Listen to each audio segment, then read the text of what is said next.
Hi Jessy.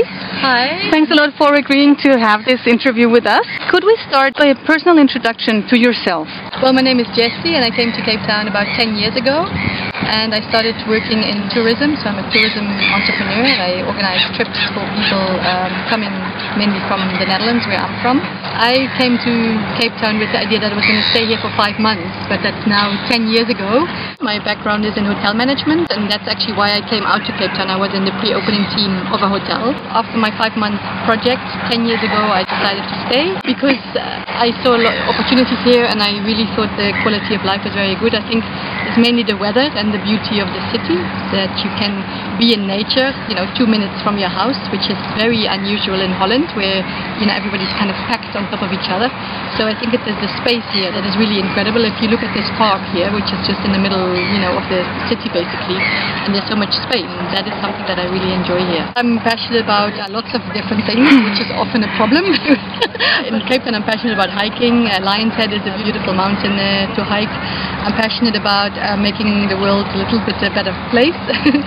Especially here there's a lot of projects that you can get involved with to make South Africa a little bit of a better place. I'm passionate about food and wine.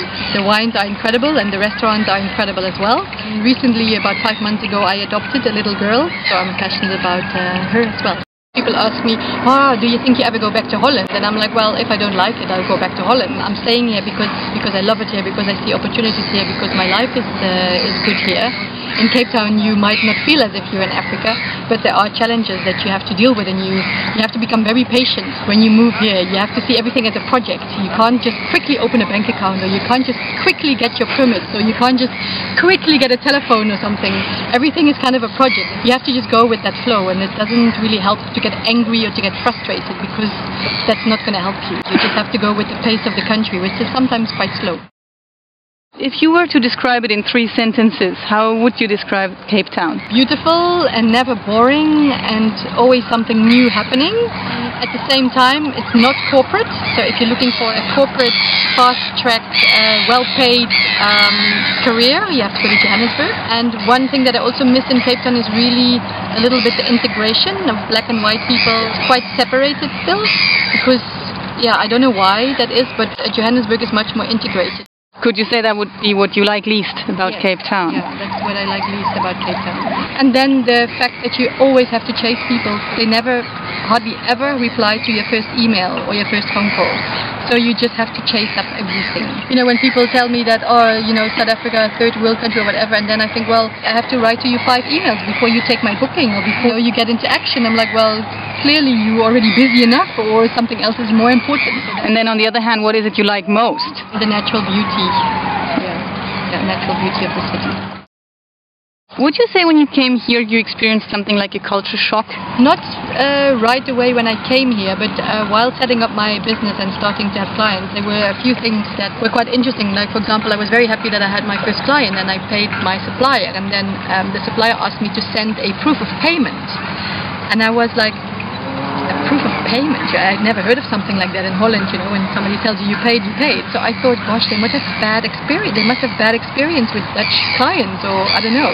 But then obviously it's just part of the way you do things here. That was a bit of a shock to get that question. I felt really like touched in my pride. I was trying to do good business, and then they asked me for a proof of payment, and I felt they were not trusting me, which was probably the case, because there is a lot of fraud and there is a lot of that kind of thing happening.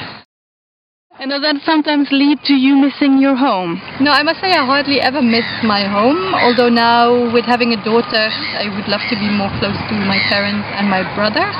And they've just been here on a holiday, so now you miss them.